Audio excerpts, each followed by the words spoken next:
You heard my father speak of desert power, Paul said. There it is. The surface of this planet is ours. No storm, nor creature, nor condition can stop us. Hello and welcome back to Rehydrate. This season we'll be reading and discussing Frank Herbert's Dune. This is season 7, episode 8, The Prophet, covering book 3, The Prophet, chapters 1 to 6. The hosts have varying levels of knowledge of this book and this series. My name is Dan, and I've only read up to this part. Hi, my name is Talia. I've read all of the Dune books written by Frank Herbert. I've also seen the miniseries and the most recent 2021 film. My name is Priya, and I have only read up to this point in the book, and I have also watched the 2021 film. This is Amin, and I have read up to this point in the book, and I have watched the 2021 film, and a long time ago, also the David Lynch film. So speaking of the 2021 film, I saw today they released a trailer of the trailer, the part 2, which is dumb. I hate how trailers have trailers now, but I did see they did have that, and basically it looked like Paul just putting like the thing in the sand, and that's all they showed. So anyway, the real trailer is supposed to come out tomorrow being May 3rd. So I guess by the time the episode is out, the real trailer will be out. Yeah, the movie might be out at that time, but but yeah, so yeah, we're all looking forward to part 2, I guess. Like hopefully we'll be done by then. And since next episode is actually like the end of the book, I was actually planning on probably watching the old David Lynch one. I think did I see something like Patrick Stewart's in it in the old one? Is Patrick Stewart Gurney or something? Oh, he is in the old one. I don't remember what character he is, but yeah, he's I think he has a full head of hair. Like that's how long ago that I was also thinking if there's any bald characters besides the Baron until I realized how old how long ago 2000 was. He may have had a full head of hair. Oh man, don't even say Patrick Stewart is the Baron. That would be a I know. That would be so nasty. Yeah, I saw some YouTube video about I don't know, that had Patrick Stewart and Dune. I was like, what? I would have watched this way sooner. But I think out there has been hesitating. There's your treat. Yeah. I think now we all need to watch just to confirm whether or not Patrick Stewart has hair. All right, packed. Nobody Google it. We'll all watch. All right. Cool. All right. Well, I think we'll just start with the characters for this episode. So we have a couple new ones and a couple returning ones. We have Akin Nefud, the guard captain for the Harkonnens. Beast Raban, a brutish and sadistic nephew of the Baron Vladimir Harkonnen.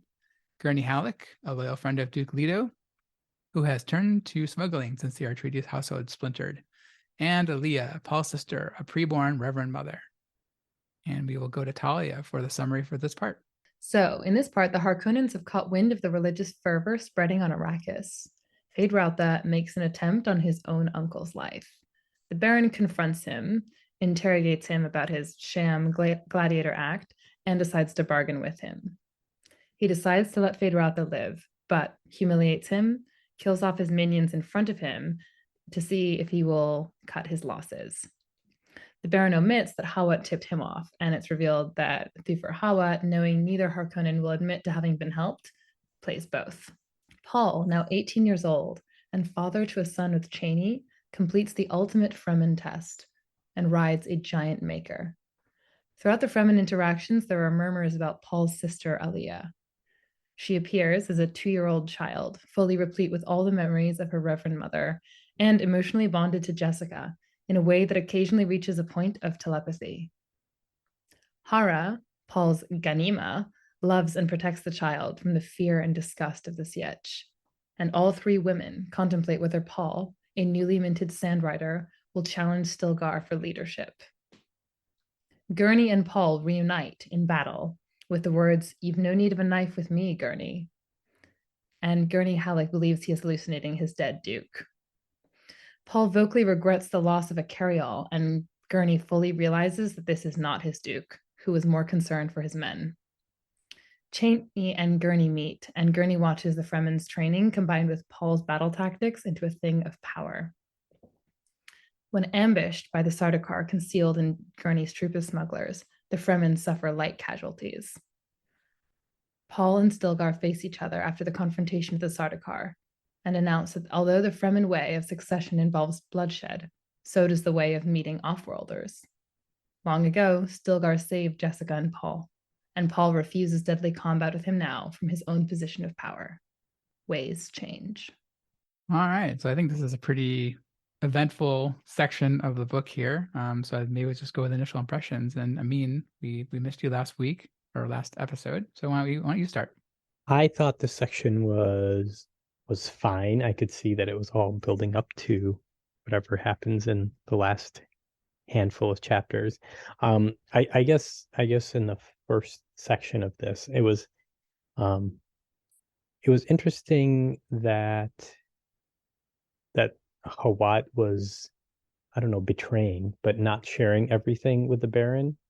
And I thought that was out of character. So I'm curious where that's gonna go.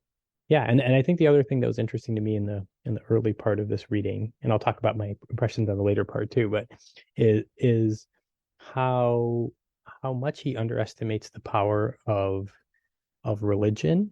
And I don't, given how big that is in the rest of the book, that also seemed surprising and out of character. So maybe I misunderstood that part, but it just seemed like he just underestimated the Freeman, and then I feel like he underestimated the power of religion as well.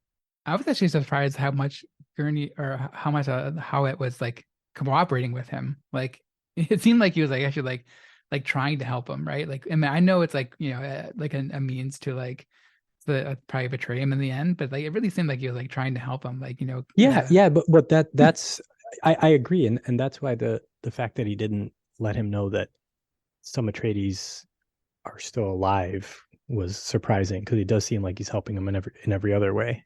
Yeah, like he like tells him, because he's like trying to like maybe his ultimate goal is just to like take over like the emperor or something, and so like the barons is kind of a means to do that, because he probably blames the emperor, for the Atreides massacre, right?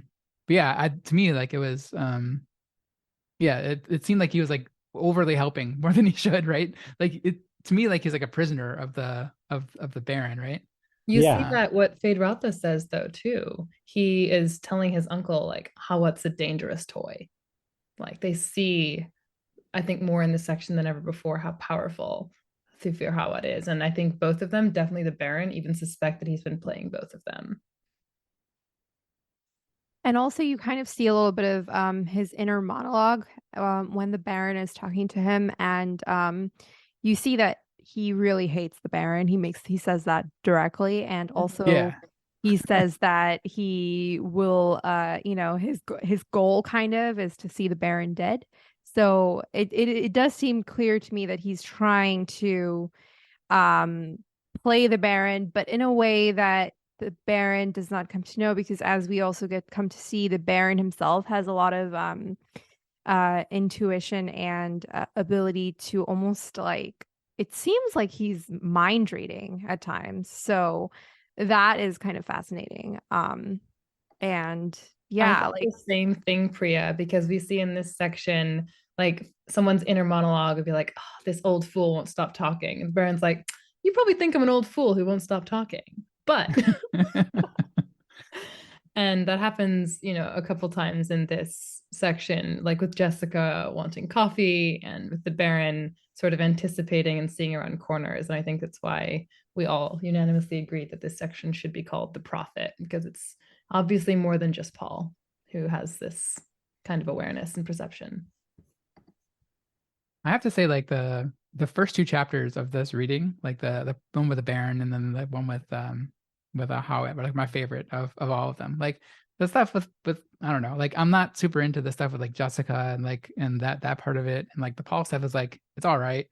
The end chapter I think was good too, but like I think it's sort of weird to like when the first chapter we saw, like it started with like the Baron, I think that was like the first words, and I was kind of excited about it because like and I hate to say he's my favorite character, but he's the character I'm most interested in reading about, because You like, said that last episode. yeah, he's just like the most interesting of all the characters in his storyline. Like, you know, like the way he like plays people, and like the, you know, his kind of political machinations. Like, it's the most interesting to me. Well, it's interesting, I mean, that you mentioned how it like underestimating the Fremen and underestimating, or sorry, not underestimating the Fremen, underestimating religion, because we see that happen a couple times in this section. When it really stood out to me, which I didn't remember from my first read, was Paul telling Jessica, the Fremen have a simple, practical religion. Nothing about religion is simple, she warned. And in fact, I almost chose for a quote this Bene Gesserit proverb, which I believe appears in a few of his other books, which says, when religion and politics travel in the same cart, the riders believe nothing can stand in their way. Their movement becomes headlong, faster and faster and faster. They put aside all thought of obstacles and forget that a precipice does not show itself to the man in a blind rush until it is too late. Yeah, I missed that quote in my highlights. I was just flipping through seeing if I had noted that, and I did not. So It's a strong thanks one. for catching that. Yeah. You should not say, as Paul says, oh, the Fremen is just a simple, practical religion. Because all through the book, we've seen him push back against people underestimating the Fremen, both in terms of their number, the population, their fighting prowess. And now, like, we see him falling into this trap as well. I think that there is a great deal of irony that takes place in these conversations. A bit of like, it's almost like when characters have a few blind spots in their self-awareness, is the way I like to see it. Because Jessica says you indoctrinate endlessly, and it's true, but at the same time, he also kind of tells her that he learned it from her, and that's also true. And that's the whole Bene Gesserit way, is to kind of indoctrinate people into that way of thinking, that life. And knowledge is literally almost just like passed on from one brain to another, as we saw with the Reverend Mother. Um, and also there's another moment where earlier where the Baron, where Phaedra asks the Baron why he doesn't keep a Bene Gesserit woman around, and he says, I don't trust them. And I thought the irony there is that like it, Jessica is his daughter, right? So granddaughter, daughter, Daughter. daughter. So he actually fathered a Bene Gesserit. So that's kind of strange to me. But he doesn't trust anyone around him. And like, True. you know, as this section shows, rightfully so. They'll try and like put needles in your slave their boys, thighs. your slave boy's thigh, because they know where you'll feel the slave. Yeah, He's right. These Not little details that we get. So Oh, man. unnecessary, so grotesque. There was such a grotesque, funny little aside with Dan's bestie, the Baron, in this section when I think Fade is maybe teasing, but asking in a plausibly deniable way, like, "Oh, why don't you keep a woman around?" And the Baron's like, "You know my ways." Right. You know my ways, and then also you knew I would touch him there. You knew. Right. Yeah, let's not linger on why Fade knows that exactly and why. Yeah, let's leave some of those things unsaid. Okay, so now that we've established how cruel the Baron is, and also kind of how disgusting he is, and the cruelty obviously coming from how it like starts with him being kind of gross, and then he decides at the end that all the slave women should die. Cruel. Well, not only the slave one, but he killed a bunch of other people too. Like he killed He a kills woman. the slave master. Yeah, He because he's also bad at kills. chess. He requires that the slave master be garroted, which Yeah. comes up twice in this section. And he obviously has learned a few things because he demands to see the body. Because, you know, we've already seen that be a problem when people get sloppy in their murders and they don't see the bodies. People like Paul and Jessica. Right. Yeah. And also he has his own guys killed because he didn't like how sloppily they dragged out Exactly. that poor slave boy's body. He did not like that, so they should also die. I got that they made him look bad, like they made him look like a bad dude who just killed people with reckless abandon, and so that's why he killed them because they didn't like do it with dignity. Right. Because that really solves the image problem. Right. Right. This Well, is like I feel like the reason I enjoyed this chapter is because it almost felt like a scene straight out of like Game of Thrones, when Game of Thrones is at its peak like shock value. So like, you know, by the end of it, you can envision that everyone's being killed and you have this super evil guy who you kind of expected to be evil, but you don't expect him to just slaughter everyone with like reckless abandon. And that's kind of what he does. And then he really just it seems like he's doing it just to get Phaedrath's attention, like, hey, this is what I'm yeah. capable of, and I'm kind of flexing my power and authority And here. he's kind of jealous too, right? Yeah. Oh, he Mhm. definitely is. Yeah. Yeah, it's more than just attention. He's also a sore loser, kind of jealous. Right, and this is him kind of regaining the upper hand in the situation, because the attempt on his life was also performed in sort of like a humiliating kind of way. So yeah, it's just like In flagrante, he'd be found dead. Yeah. right. And you get, it's kind of like how like Tywin Lannister dies on a toilet. Like that's how he similar to how he Am I would have allowed to talk died. about Succession on this podcast, or should I keep a lid on that? Depends. Depends on how spoilery, I guess. Yeah. Probably Then probably not the latest season. keep my mouth shut. Yeah. But yeah, I also thought that, the Baron brought up a bunch of things he didn't necessarily need to. Like, so that gladiator, you Oh, weren't actually a Talia. hero, right? Like, he just is doing that to humiliate him too. I Hmm. just realized what you were gonna say about Succession.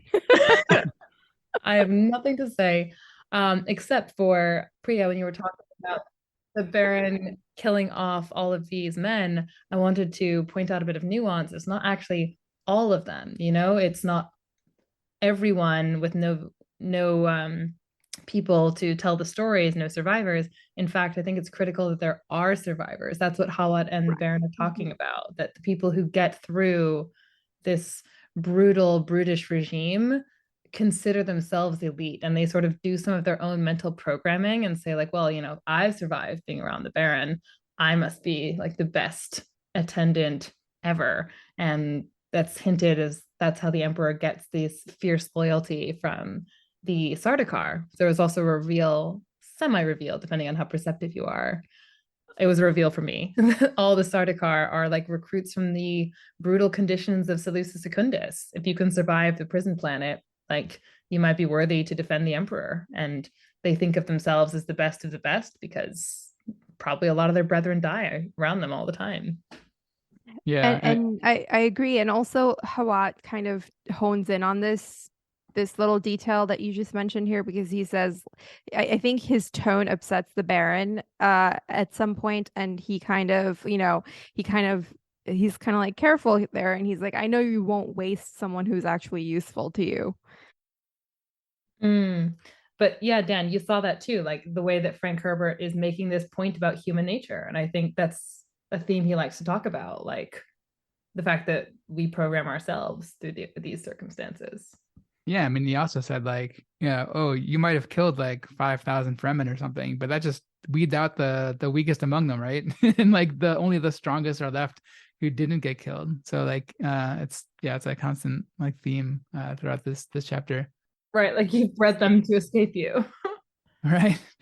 Yeah, it's like kind of sort of evolutionary, right? Like in a very like It is small still time scale. funny Yeah. to me though that like they sent in his other, like he has this cherished nephew, the Na Baron, who he's like grooming, some pun intended, to be the next probably emperor, like put him on the throne, not just head of the Harkonnens, but like has so much ambition for him. And then he's got this other numbnut who's like, just send him to Arrakis to get as much spice as possible and make all the Fremen hate him, because then when I put my other nephew in, he'll look good. He's just sending this guy in as cannon fodder.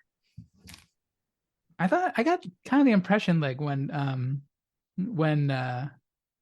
when Hava was saying that stuff about Raban, like saying like, oh, just abandon him. Don't, don't even do anything. Like, Yeah. he was pretty surprised about, like, the Baron was pretty surprised about it. I don't know if like it's because like he was surprised about the strategy. Like, I don't think he cares about him, right? Like, it's not like he's like, oh, I can't do that to my nephew or his nephew, right? Or his relative.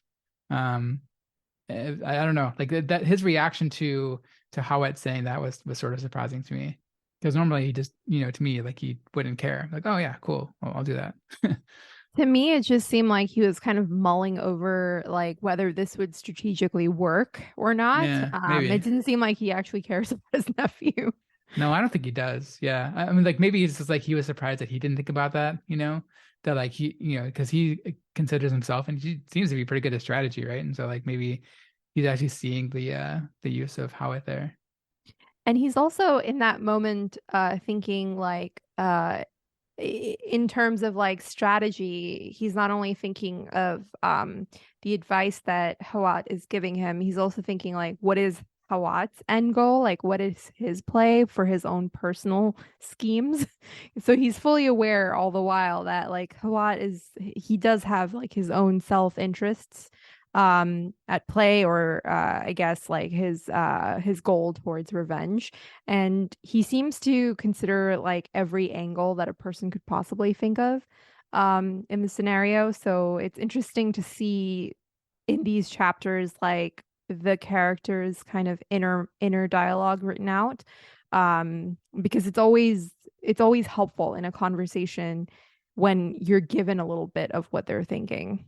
Okay. Do we want to move on to the next section, which is, I guess, Paul, if we're just going to go chronologically in this section, talking about his trials of having to tame and ride a sandworm. And I don't have much to say about this part except in my mind, I just envisioned this like never-ending story kind of thing.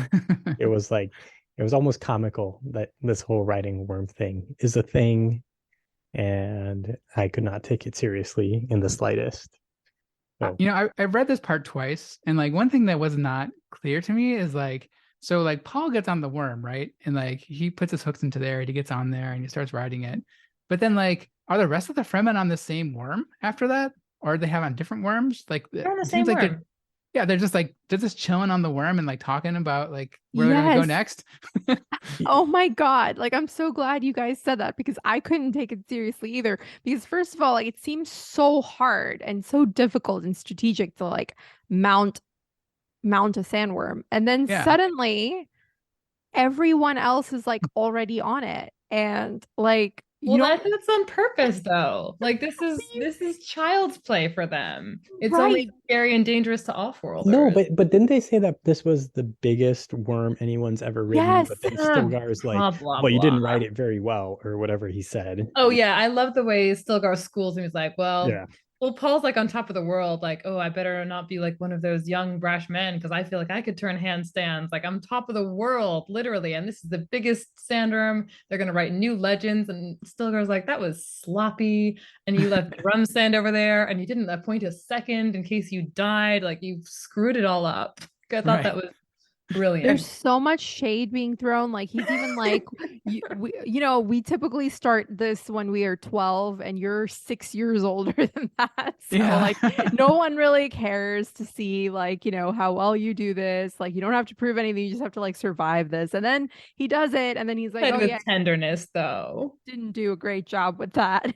Yeah. It's because he's worried about him. Like no one, like the guy who gives him his hooks is like, these are my own hooks. Maybe you saw that as shade, like you don't even have your own hooks, but I saw it as tenderness. Yeah, I saw it as like, here's like, and like and Stilgar even gives like the best rod, right? It's like this is a really good one. You'll be able to get a good worm with this, and the guy gives him the hooks, and it's like it seems like it's gonna be like this big thing, and then like he gets on it, and it's like, oh, I did it, like I climbed this like whole worm, and the other guys are just there. It's like it reminded me of like if you're riding a bull or something, right? And it's like really bucking all around, and then there's like another guy on there, but like, hey, how's it going? Where are we gonna go after this? Where are we gonna get it? Devastating, Dan. You should direct Yeah. the next movie. it didn't strike me as cool as like I feel like it would probably be much cooler if like one dude was riding a sandworm and like being You really can't like forget it's like a commute for them. Like the Fremen it's sometimes like a ride bus worms taking to the get train. sometimes the Fremens ride worms to get from A to B, not just for the purpose of riding a worm. In fact, that's most of the reason. Yeah. It's more, yeah, like a bus. Okay. That's Well, why there are multiple people on it. Yeah. I think this is getting lost in translation. But yeah, anything more about that section with Paul? I mean, when I first read this, and again when I reread it, I, like you guys, did not think there was any possibility that Paul would fail this ultimate test. No, definitely not. I mean, Jessica seemed pretty worried, but like, yeah. Most people seem pretty worried. Yeah, but unfortunately, I wasn't able to feel the same apprehension as I have in other points. Yeah. I agree. I don't think there was any fear in mind about him failing, but I think that like the anticipation of like when he's like summoning the worm is like building up to like this really cool moment, and then like the imagery of everyone writing it kind of like downplays that. But I also found it interesting that like the bigger concern when Jessica's conversation with Harrah is happening is that not about like Paul surviving the sandworm, but like Paul being pressured to challenge Stilgar at the end of it. So that's what I found interesting. Like that's their bigger concern. What that reminded me of when I was speaking of danger is, and this is a bit of a time jump, so I'll make one comment and then we can return to chronology.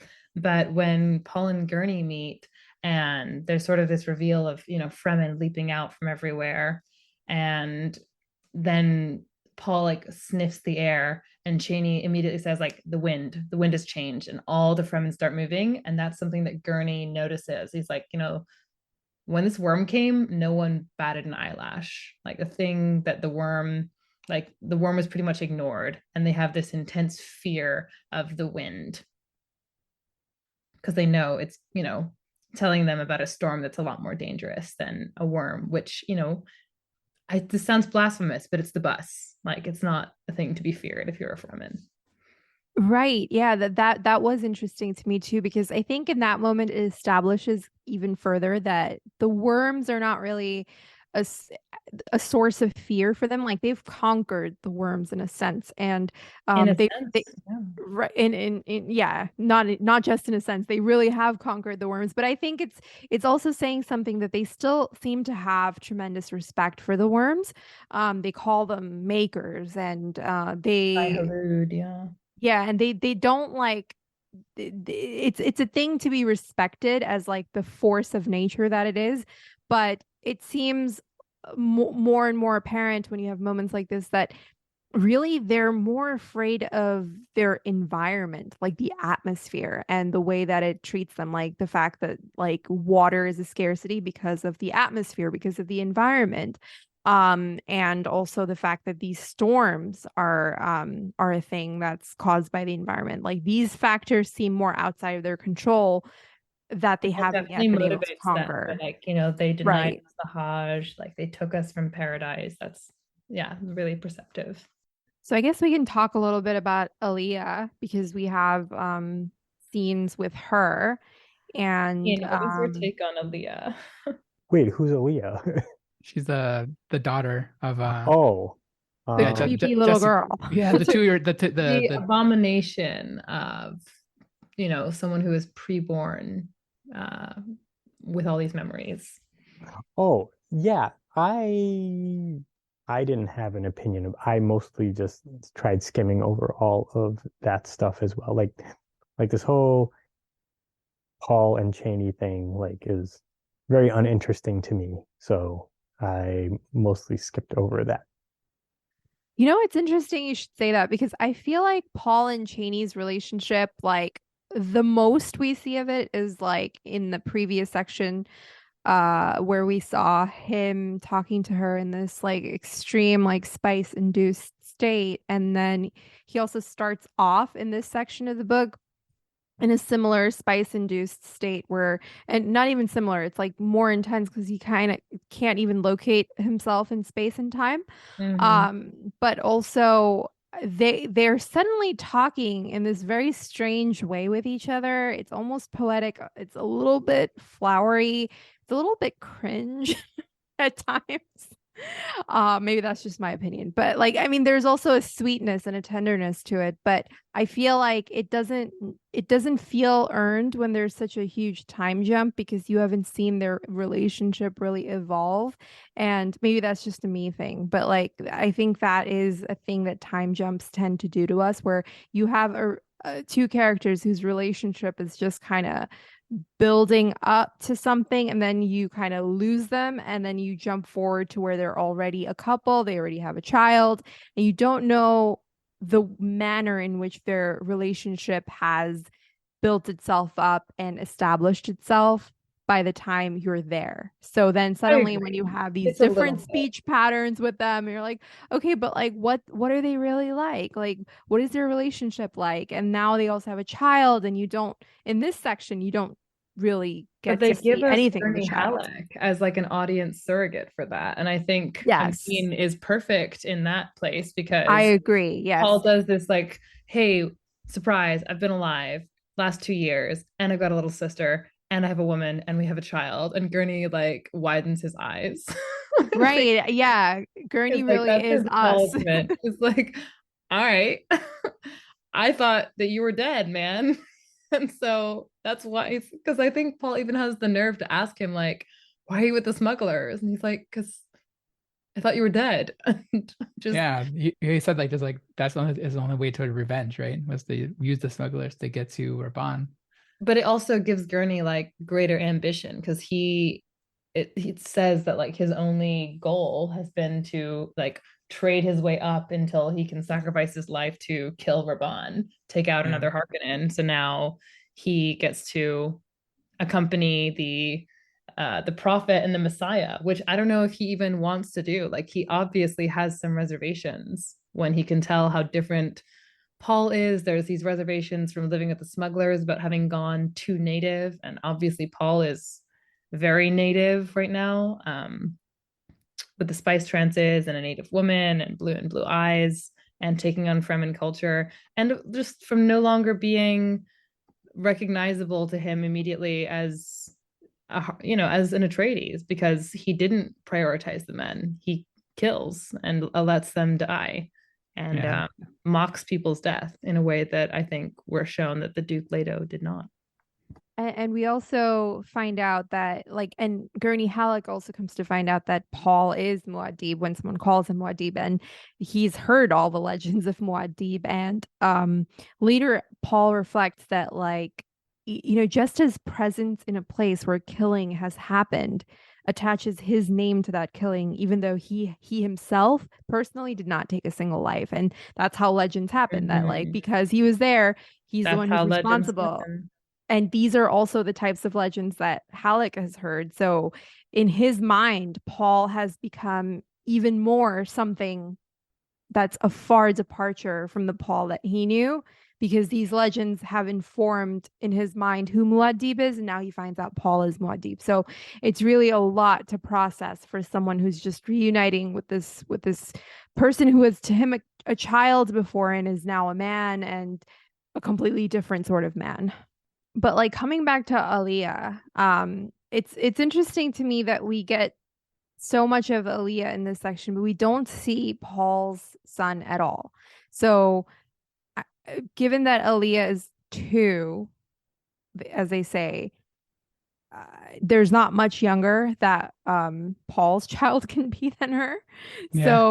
So it makes you like, it's kind of like this strange, a little bit strange dynamic where Paul's own child and his baby sister are like going to be around the same age. And it makes me wonder, like, what is the nature of Paul's child? Like, does he have these special abilities? Does he have Bene Gesserit training as well as Alia? Does he have like, is he going to be trained in that lifestyle and have this special powers that they do?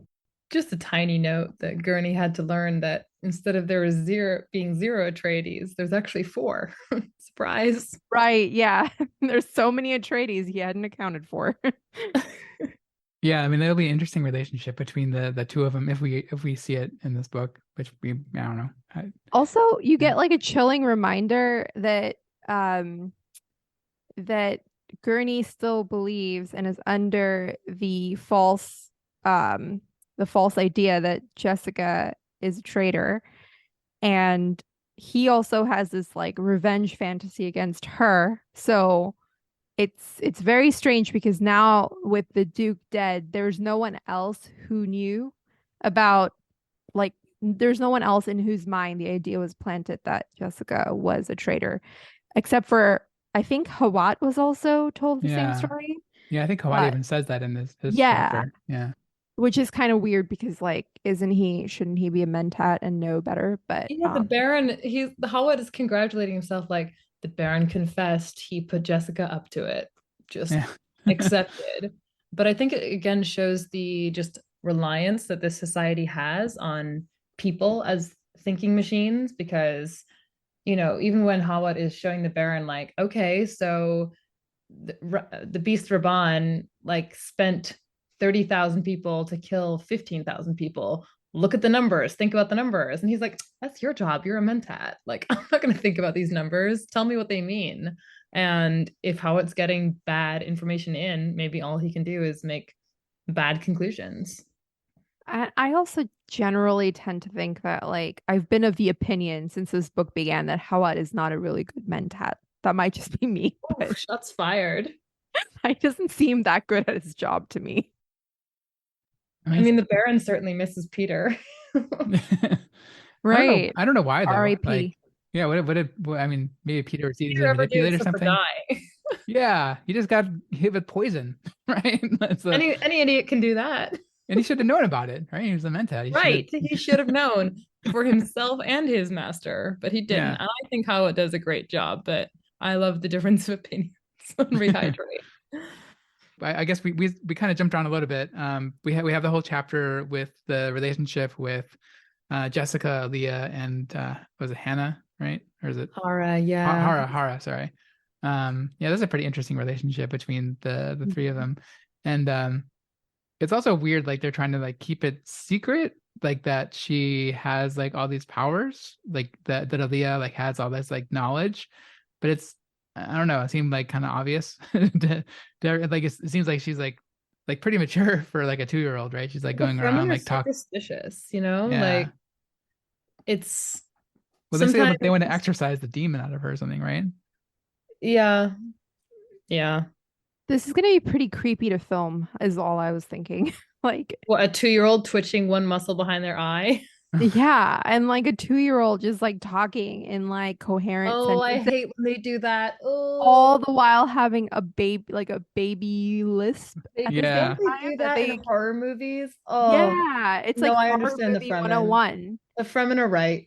Kill it with fire. That sounds terrifying. Right. So like if you try to envision like a little tiny little cherub baby That's with disgusting. like Like with like, laughing at a double entendre, which is what yeah, it said happens here. That is really creepy. Or yeah, or and Oh so yeah. or it's just going to be really bad and obvious CG, that's also true. That's which might be worse. possible. I mean, you've seen they called Dil what am I saying? They called Dune unfilmable because Because of of this. Aaliyah. because Now it's we hard know. to encapsulate, several things. Yeah. I mean, maybe they just Because age her up, right? And like not have her be 2, but have her be 6 or something. And the like whole maybe that's more point of it being palatable. creepy is because she's 2. Yeah. I Yeah. mean, I feel like once you get kids from like I think like 4 and above, they start being like pretty sassy anyway, and they start like saying things that you wouldn't expect them to say.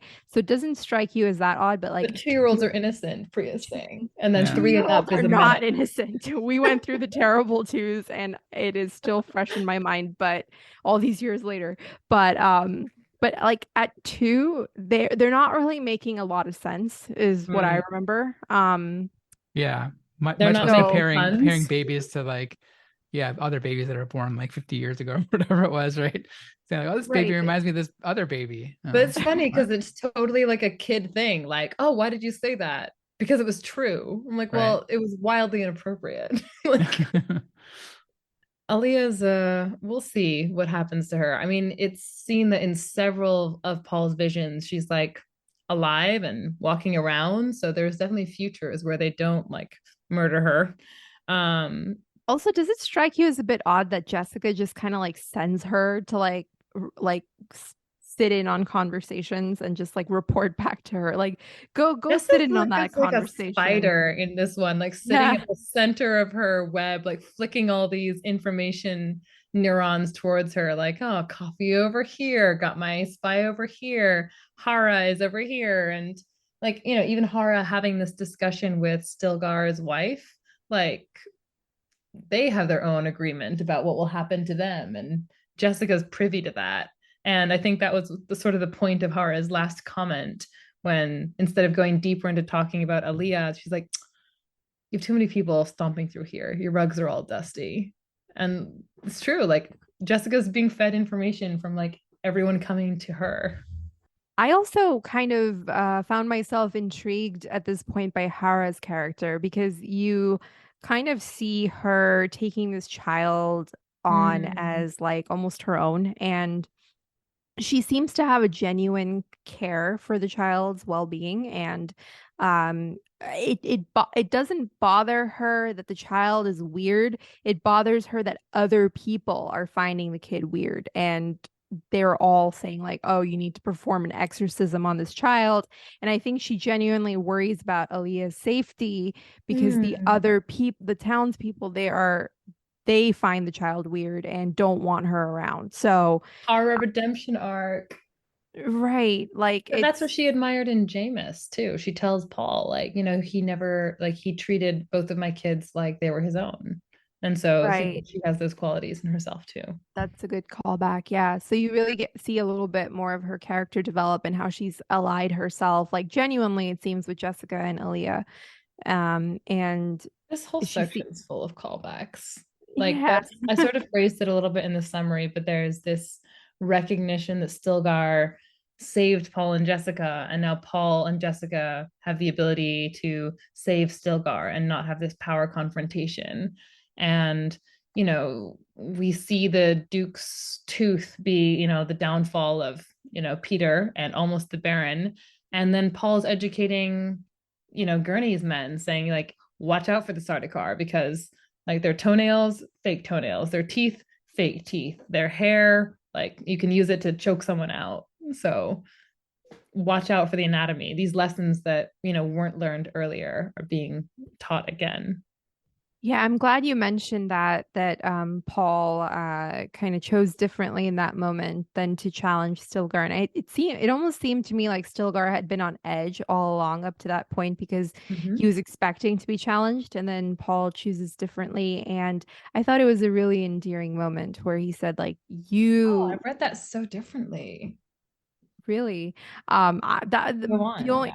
I think I read it as like there are moments where Stilgar says certain things where like I think Paul wonders like why did he choose to say it like that? And the only sense that I got after learning from the other chapter that like there's pressure upon Paul to challenge Stilgar is that Stilgar was probably aware of that. That's how I read it. But as far as Paul choosing differently goes, I think that it's really endearing for him to bring back that moment of how he first met Stilgar and how he chose to do things differently from what is custom. And I think that that's what Paul's whole thing is about, that he sees the future, but he still wants to do things in a way that could prevent that future. And he is going to choose to do things differently out of a sense that he might be able to prevent worse things from happening in the future. But look So, at what he sacrifices in order to do that. Sure, he saves Stilgar by not challenging him, but what does he have to do instead? He has to challenge the entire Fremen way of being. That's the only way to save his friend, and that's what he chooses. He challenges something much deeper to Stilgar than his life. He says in this section, I'm a naive, I would never be taken alive. Stilgar has like made some kind of peace with his own death, but he follows the Fremen way, and Paul is changing the Fremen way. So I found it unsettling as well as endearing.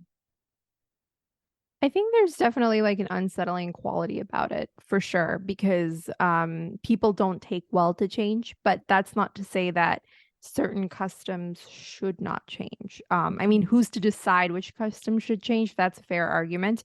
But I think that customs that put, I guess, that value human life are like, if you break a custom in favor of saving human life, I think that is a positive in the end. And I think that makes for a different type of leader. I like your interpretation, Talia, because I should probably go back and read it, but I think it would probably, I don't know. I didn't have that perspective on this, so I probably missed a lot or misunderstood a lot. Well, the hosts have varying levels of knowledge with this book. And I also deliberately always read like hours before we record. So I like have it because things just fall out of my brain otherwise, and I cannot recall like exact details. So yeah, that's probably why these things are a little bit more fresh in my mind. Well, it's worth a reread as we barrel towards the finale. That's all I can say. Any predictions? Anyone want to go on the record, except for Amin, who's not allowed to make predictions? With predictions for what the end will hold. We've already gone past where the 2021 movie left off. So Priya and Dan, stage is yours. Hasn't been a lot of like big twists or anything that I've seen. Like it doesn't seem very like twisty. Like it's I mean, I would guess that like Theodoroth is gonna come to Arrakis and then Paul is gonna fight him or something like that, right? Maybe the time jump again, or maybe something like that. It seems like that they're setting up that confrontation for those two to have some kind of confrontation, right? I do have to say, like, I really appreciate how you broke up this book, Dan, without any knowledge of Yeah. of like what's to come and what happens when, because I felt like it made a lot of sense to stop in the places where we've stopped so far. I really I get the sense that there will be a time jump at some point in the last section we're going to read, because it just I get that sense. I don't love time jumps, but they can sometimes be effective depending on the story that you're trying to tell. So I wouldn't hate it if it's done well. Yeah, I feel like there's definitely going to be some sort of a showdown with the Baron. Especially now that we kind of did not really mention this, but I believe Paul said he wants the Sardaukar, the two that they captured, he wants them to escape, right? And if they escape, that means word gets out that Paul Atreides is alive, meaning the Duke of House Atreides is alive. So what will be the consequences of that? Word would inevitably reach the Baron, so there will be conflict on that front, I would imagine. Well, I mean, like maybe the thing that Howard said about like the Fremen, and when Howard's talking to the Baron earlier, he's saying like, oh, there's actually like 10 million Fremen, and the whole reason that the Emperor backed the Harkonnens in the first place is because he was worried about the Atreides soldiers, right? He was worried that like they were becoming too good, like they were like equal or better than the Sardaukar. And so like if the Emperor then learns that there's like 10 million Fremen who are like way better, like it was like Yeah, 2 to 1 in the most two or more to one, like if deaths, right? That's like 4 to 1 or something. If he learns that like, oh, there's actually like 10 million like fighters that are way better than the Sardaukar, like that's probably gonna cause like a big response too. I think something in this section that becomes kind of important is one of the chapters begins with a little insight into the Emperor. And we're talking, we learn a little bit about how the Emperor was afraid of the men who were being trained by the Atreides house, and fears over power and the shift in power. We get this little excerpt where Princess Irulan describes her father as being kind of a solitary sort of person, and his only friend was the Count Fenring, whom we met in an earlier section, and whom we were talking about in our previous episode. Which is interesting because we don't see Count Fenring anymore in this chapter, but it makes me feel like Count Fenring will definitely be back. And he and his wife had a whole plan to do with Feyd-Rautha, so I'm sure we'll see some of that come to fruition in the future chapters. And the nature of his relationship with the Emperor became very interesting to me in that moment, because it makes him almost more of a character worth paying attention to in my mind, based off of that excerpt, knowing how close he was to the Emperor. To me, it seems like there's like almost too much stuff to wrap up in like such a short, I mean, not short, but like there's not that much left in the book, right? We were just looking at our percentages, and like we're like 78%. So that there's like, yeah, like only like 20% or so of the book left to go. So it seems like there's a lot to wrap up. I mean, I don't know if this book intended to be a series from the start, or was it was it meant to be like a one book and then it was popular and then he wrote more, or is that a spoiler? I think you'd have to ask Frank Herbert about that to get the true and honest answer. Yeah. If this leaves on like a weird sort of cliffhanger, I'm going to be kind of upset because and I we'll feel have like to read book 2.